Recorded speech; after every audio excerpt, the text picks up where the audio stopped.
Stop trying to make him miss you by disappearing. I know that sounds backwards, but here's what nobody tells you about male psychology. The harder you try to be missed, the more forgettable you become. And I'm about to prove it to you in the next few minutes with science, real psychology, and strategies that actually work. Right now, you're probably doing one of three things: either giving him everything he wants the moment he wants it, playing hard to get and hoping he'll chase, or stuck in that middle ground trying to be perfect and wondering why he's losing interest. All three approaches share one thing: they're focused on him instead of you. But what if I told you the women men obsess over, the ones they can't forget, the ones they chase for months or even years after things end, aren't playing games at all? They're operating from a completely different psychological framework. And by the end of this video, you'll know exactly what that framework is and how to use it. Here's the truth that changes everything. Men don't miss women who try to be missed. They miss women who create emotional addiction.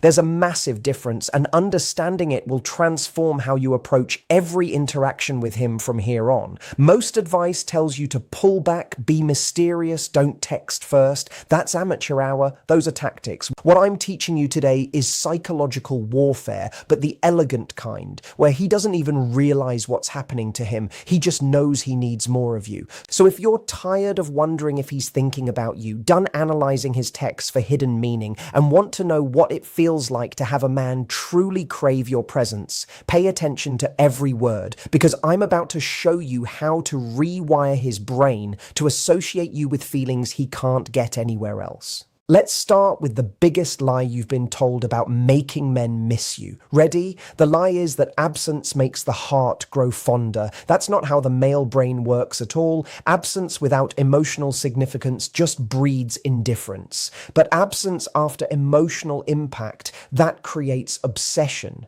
Think about your favorite song. You don't miss silence. You miss that specific melody, those lyrics, the way it makes you feel. That's emotional imprinting, and it's the secret to making a man miss you so intensely he can't focus on anything else. Here's what actually happens in his brain when you vanish without creating that emotional imprint first. Nothing, literally nothing. His mind doesn't search for you because there's nothing significant to search for. You become background noise that stopped playing and he barely notices the difference. But when you understand how to create what I call emotional withdrawal, something fascinating happens. His brain starts actively seeking the feelings you gave him, not you specifically, but the way he felt around you. And when he can't find those feelings anywhere else, that's when the real missing begins. The science behind this is genuinely beautiful. There's a neurochemical response that occurs when someone experiences pleasure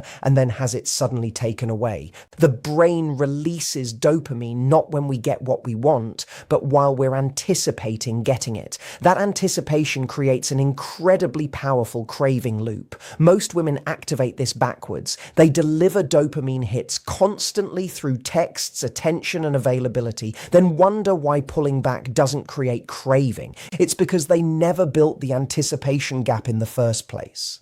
So how do you create emotional withdrawal instead of just disappearing? It starts with understanding the three types of emotional memory men form about women. The first is comfort memory. This is safe, predictable, pleasant. He remembers you fondly, but doesn't crave you. The second is attraction memory. This is physical, exciting, but often shallow. He wants you physically, but doesn't miss you specifically. But the third type, this is where the magic happens. It's called identity memory. This is when you make him feel like a better version of himself. When you activate parts of his personality he loves, but rarely gets to express. When you see him in a way that makes him feel more alive, more capable, more interesting than usual. Identity memory is addictive because it's tied to his sense of self-worth. And when you're gone, he isn't just missing you, he's missing who he is when he's with you. That's the difference between someone forgetting you exist and someone spending sleepless nights wondering when they'll see you again. Coming up, I'll show you exactly how to create identity memory in any man, regardless of how long you've known him or your current situation. But first, let me tell you about the the one thing that kills identity memory faster than anything else. The identity memory killer is predictability. When a man can predict your reactions, your availability, your responses, your energy, you become emotionally flat in his mind. You're not always responsive. You're living your life, and he gets to be part of it sometimes, not all the time. The valley period matters because this is when his mind processes what happened during the peak. This is when the emotional memory solidifies. This is when he starts craving the next peak experience with you. Most women fear valleys. They think it means losing connection. But valleys are actually what make peaks meaningful. Without contrast, there's no intensity. Without space, there's no longing. Here's how this plays out in real life. Say you have an amazing conversation with him one night, great connection, laughter, depth. That's a peak. Instead of trying to recreate that same energy immediately through texts or calls, you allow space. You become slightly less available for a day or two. You let him sit with that positive experience without diluting it.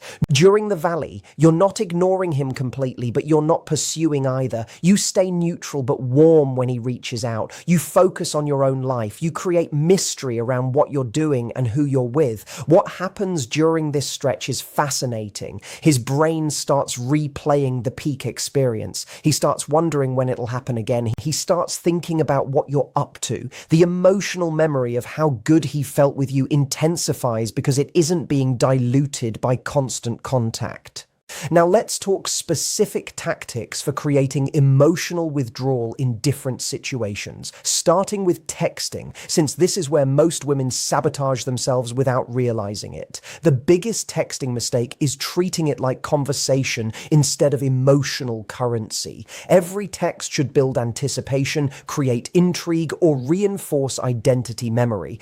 Texting just to fill silence or maintain constant contact actually works against you. Here's a powerful strategy. Instead of asking, "How was your day?" try something like, "Just had a thought about something you said yesterday. It's been stuck in my head." Then don't elaborate right away. Let him ask what it was. This builds curiosity and shows he's occupying mental space even while you're apart.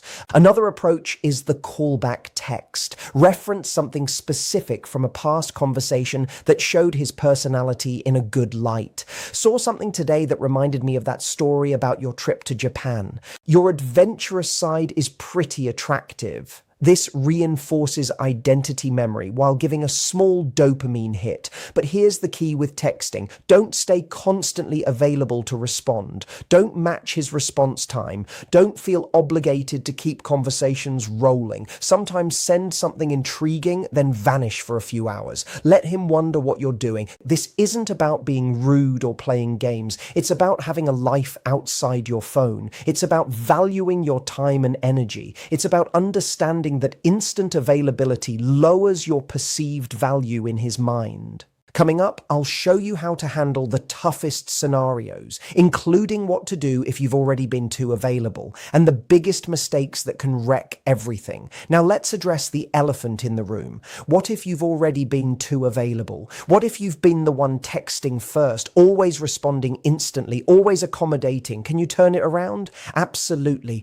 But it takes a strategic shift that might feel uncomfortable at first. The key is creating what I call a pattern interrupt. You have to break the predictable rhythm you've built and create curiosity around the change. Here's how to do it without being dramatic or obvious. Start by gradually lowering your availability. Don't go from texting all day to total silence. That's too jarring and will likely backfire. Instead, become slightly less responsive over time. If you usually reply within 5 minutes, start taking 30. If you usually text good morning first, skip it sometimes. If you're always free when he wants to hang out, start having other plans occasionally. The goal is subtle confusion in his mind. He should notice things feel different without being able to pinpoint exactly what changed. That confusion creates mental engagement, and mental engagement is the first step toward craving. Here's the psychology behind why this works. When someone is consistently available,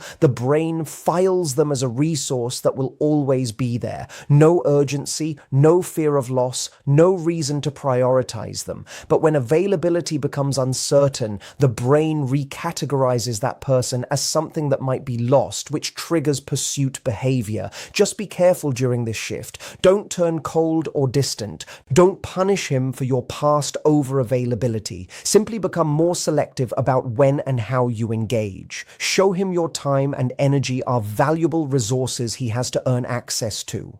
Now let's talk about the post-breakup scenario, because this is where the principles of emotional withdrawal are most powerful. If you've recently broken up with someone and want him to miss you intensely, first understand your instincts are probably wrong. Your instincts tell you to reach out, to explain, to fix things, to show him what he's missing. All of these work against you. They kill mystery, reduce your value, and block the emotional withdrawal process. Instead, you need to disappear completely for a meaningful stretch of time, not just from his phone, but from his entire awareness. No social media interaction, no showing up where he might be, no contact through mutual friends. You need to become a ghost. But here's what sets this apart from typical no-contact advice. While you're absent from his world, you're not sitting around waiting for him to reach out. You're actively improving your life in ways that would surprise him if he knew.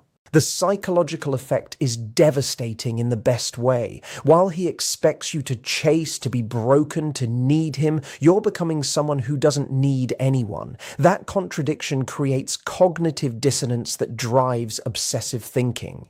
Let's talk about the mistakes that kill emotional withdrawal and make you forgettable instead of unforgettable. The first and biggest mistake is breaking your own absence. You create space, he starts missing you, you feel the pull working, and then you reach out because you miss him too, or because you're afraid of losing him. This completely wrecks the psychological framework you built. It shows him your absence wasn't because you had better things going on, it was because you were playing a game. And once he realizes it's a game, he stops playing. Real emotional withdrawal only works when it's authentic, when you genuinely have a life full enough that you don't need constant contact with him, when your absence is a natural result of your priorities, not a calculated move for attention. The second mistake is inconsistent energy when you do interact. If you've created space and he reaches out, don't be cold or punishing. Be warm but brief. Be pleasant, but not overeager. Show him you're happy to hear from him, but not desperate for his attention. Another critical mistake is neglecting to work on yourself during the absence periods. If you're creating space but spending it obsessing over him, checking his social media, analyzing his behavior, you're still energetically available to him. You're still in that desperate, needy frequency, even if you're not showing it. The most magnetic women use their alone time to become more interesting, more confident, more fulfilled. They pursue hobbies, build friendships, advance their careers, improve their health, explore new interests. When they do reconnect, they're genuinely more attractive because they've been growing. Now let's talk about the mindset that makes all of this effortless instead of exhausting. The women who naturally inspire obsession don't think about inspiring obsession. They think about living well. They think about honoring their own needs. They think about building a life so fulfilling that any man who wants to be part of it has to bring real value. This mindset shift changes everything. Instead of asking, how do I make him miss me? You start asking, how do I build a life so amazing that anyone would miss being part of it? Instead of focusing on his behavior, you focus on your own growth. When you operate from this mindset, emotional withdrawal becomes natural. You're not available all the time because you have important things to do. You don't text constantly because you have other sources of fulfillment. You don't chase because you're not coming from a place of lack. This authentic self-focus creates the most powerful form of attraction because it isn't needy or manipulative. It's simply magnetic.